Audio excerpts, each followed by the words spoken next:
Hello, it's Terry from Danu's Irish Herb Garden. Look at that blue sky. I can't say there isn't a cloud to be seen because there are some just over there. But nevertheless, today has been a beautiful example of an Indian summer. In fact, it's so hot that I'm desperate to get into the shower after a day's work here in the garden. And so much still to be done. I've got all of these front beds to tidy up and to cut back the valerian there.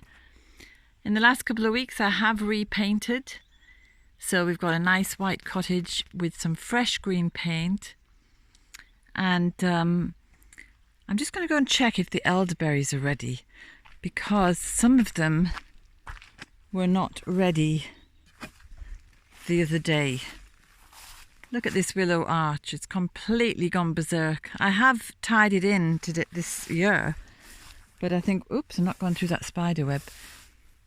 Look, it's like going through an undergrowth and it's just an arch over the ditch. Oh my goodness. Yes, this side, as you can see, there's lots of little trees in here. And they're all doing really well. I'm delighted. Look at the size of that oak there. It's almost surpassing the alders. So I'm delighted with the way the trees are growing. And they'll be probably even bigger next year because I give them regular feeds of human manure. So look, there's some kind of flying creature. I can't see what it is because it's so fast. I just want to check the elderberry, so I'm just going to go down here and see what is going on, because they weren't quite black. Oh look, they're nearly black now. I think I might be able to get those last few. Look, probably by tomorrow I'd say. It's so lovely to have trees that are beginning to mature and get sturdy and strong. Anyway, it's been such a beautiful day, and I'll show you what I've been doing today, because this weekend I'm having a workshop, and it is it's called a Hawthorn diet, and that means that the participants will be communing with Hawthorn and only imbibing Hawthorn. So I've made a special elixir, and in this way they get very close to knowing the plant on a personal level. And of course it's perfect time for collecting the Hawthorn berries. So down here, I'll just show you how the trees in this garden have been getting on. So we've put in this row of trees around the perimeter of our side of this garden. So there's a little birch there, and these alders are growing very well. Now they do like damp ground, so it is quite boggy down here. And they're as tall as me, if not taller, in just a couple of years. So I'm really thrilled. I'm really thrilled. So they're going to give us a lot of privacy and protection from the wind. So here I've been strimming and raking and raking. And it's hard work when it's as hot as it has been here today. You can see all that garden there. Get rid of my shadow. Is very overgrown. And this is the part that I've been strimming, because this leads up to one of the secret special places of this garden, which is a little Hawthorn fairy nook. It's just up there.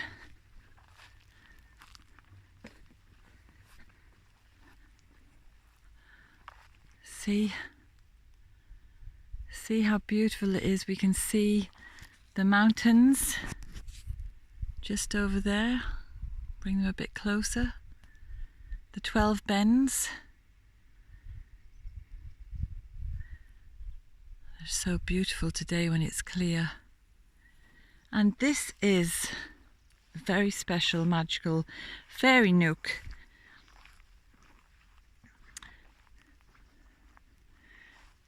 And when you sit here on this little bench, you're really away from the rest of the world. And it's a lovely spot to meditate and to look out. To look out at all the beautiful emptiness. And I remember when I was about 10 and I was over here on holiday because we lived in England then. And we were over visiting, and our two little old ladies who lived next door were the most adorable, wonderful, eccentric and quirky and really amazing ladies. Two sisters, Maggie and Delia. And one of them they always used to give little gifts when we were leaving. And this gift, this particular time, one of them gave me, was just a little plaque for the wall with a poem on it about the garden. And it said, how did it go? Song of the Birds from Mirth. Oh my God, I can't remember it. Something about the sunshine. The kiss of the sun for pardon. The song of the birds for mirth. One is nearer God's heart in a garden than anywhere else on earth. And I really think when you're in a garden, you don't need to do mindfulness or any of those things. You just be in the garden and everything is okay. Everything is perfect. And you can leave outside all of the worries and concerns of ordinary life. But when you're sitting in a garden, you only need to worry about, is that tree growing all right? How are the frogs getting on now that you've been strimming? How's the pond levels? You know, whatever you have in your own garden you can worry about. But you can leave all the other worries outside. And even the worries in your garden, you know that nature will take care of everything. Mother Nature knows exactly what to do. And you just help her. You just work away to help her. So what I have to do to help her here is, see all this grass that I've been trimming and piling up here, because this area we dug out for a turf roof on the herb shed, and trying to bring it up to the same level, I just leave any grass cuttings, tree cuttings, anything at all. I've just been filling this space up again, and it's growing pretty well. But typically now for this time of year, there's been a lot of growth, and I need to come and clear the feet of the trees ready for their autumn feed. And so I will be coming around individually because they're quite close together, and I can't get in here with a strimmer because I'd just ruin the trees. So I'll be coming in with just with a little hand scythe, a sickle. Now you might look at another video I made last winter when I was planting these trees. And this was just complete sludge and gloop. But as you can see, it's pretty dry now. And the alders, of course, will have helped dry it out. It's beautiful. It's such a calm day. It's sunny and warm. So many flowers still to be seen. Oh, there's Jazz. Jazz had a bath today, so she smells lovely after being really smelly for some time. And look at Brock, he had a bath too, and he's gone all fluffy and he's shining. Totally unresponsive to being on camera. Oh, off he goes. So it's a busy time. It's a busy time, and it's beautiful, isn't it? Autumn. We're coming to the end of lunacer. The lunacer period ends with the autumn equinox, and then we're heading towards winter. So we're finishing the second harvest. I did get some hawthorn berries and some blackberries today when I was out on a walk. So there are still fruits to be gathered, and lots to be made from the bounty. I just made 8 jars of chutney. I've got peas here that need to be harvested, and there's a bit of a pumpkin squash in there that needs to be harvested as well. So tomorrow I'll be back to the raking and strimming. Raking and strimming, raking and strimming. There's a few roses there still on the Rosa rugosa. So it's a beautiful time. So I would recommend, if you have a garden, just get out into the garden. Put all your worries and cares aside and just enjoy the beauty of nature. And like nature, be aware that there's no point worrying about what you can't change. You just have to change yourself. And if that means planting a few more flowers just to perk things up a bit, well, that would be a good idea. There's such a sense of fulfillment when you get to this time of year and you get all your chores done, and in another few weeks there'll be more work in the willow grove here. I'm going to coppice it, and we've got new lazy beds to make, so I'll be doing that and getting them ready, and we'll be going down to the seashore to get some seaweed. Look at that lovely hedge over there. I'm so thrilled. Everything is looking pretty nice considering it's the end of the season. See, all this valerian here needs to be cut back. Starts to get a bit smelly. I don't like to cut too much back because you want to leave a few things for the insects to shelter in over winter. So I don't go too mad. But all the hedges need to be trimmed. They're getting a bit unkempt. And I don't like things to be too tidy. But I want to be able to get around paths, and I want to be able to get down to the polytunnels. So there will be a few trimmings. And this hawthorn circle here, which comes all the way around my little garden dedicated to the goddess Bridget, that's all going to be trimmed back so that it will grow even bushier and taller next year. So my hugelkultures that I made, and I think, I don't know when that was, maybe 6 weeks back. Unfortunately, they have got a little bit weedy while we're waiting for the, we're going to plant in there some fruit bushes. So we're waiting for the bare root season. So that all has to be weeded and tidied up before we plant them. We don't have them yet. We'll be getting them probably October time, the end of October. And this one over here, I did plant in a few things and it's doing okay.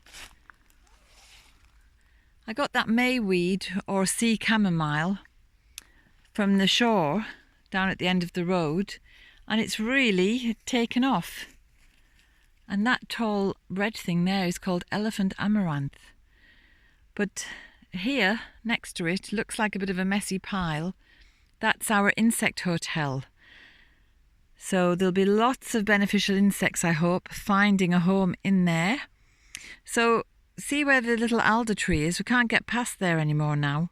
So that probably needs a little trim as well. Because I would like to get through to check on the trees at the other side. So a lot of tidying up here to do, as you can see. There's a nettle patch there which is just getting bigger and bigger,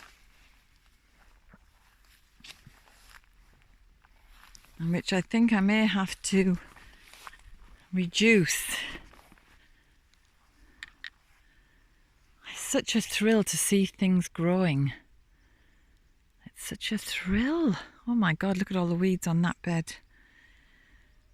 And then we've got these logs to move, and that will mean more space for more veg beds.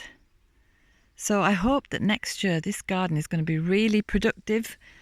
It was a bit disappointing this year because of the weather and because of being we weren't prepared for it. So I'm prepared next year now. I think we've learned our lesson from the last couple of summers that our main summer is March to June. And then we have a kind of rainy, damp, miserable season. So I'm going to plant things earlier. I'm going to get things well settled in before that drought comes again, as it has done the last couple of years. And hopefully we'll have a much better harvest next year. We've got plenty of kale, which is here, and here, and here.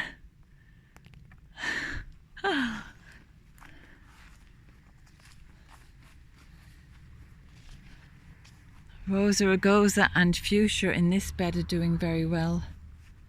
And I'm pretty pleased really, and so happy to see so much growth. Down here, this is our secret woodland. We can barely get past because this alder has decided to grow across the path. So I'll need to trim that. But down here, it's quite interesting how much growth there has been, and there's such a lot of bindweed to remove. You'd think this little woodland, when you peep through the trees, it looks almost as if it's going to go on forever, but it doesn't. It's only a short little path, but it's a wonderful illusion. It's a wonderful magical illusion. So anyway, you can see just how much work there is to do, and every moment spent is a pleasure. I've got to get that bindweed off the hawthorn. So I think I deserve to sit on the front bench now for 10 minutes in the sunshine, and I'm going to do just that. So I'll wish you all a good evening. And I hope that we all have a lovely sunny day tomorrow to be out and about in the garden again. And just before I go, look at all this amazing huge bunch of herb Robert. Look at it, it's absolutely beautiful. That's just a wild plant that's always been here in tiny amounts, but it's just gone a bit haywire there, which is all for the good, considering we have 5G coming and the fact that I'm using this phone. So anyway, off I go to put my feet up for 10 minutes, and blessings to you all on this beautiful evening. Come on, dogs. Let's go and sit at the front in the sunshine. Come on, Brock.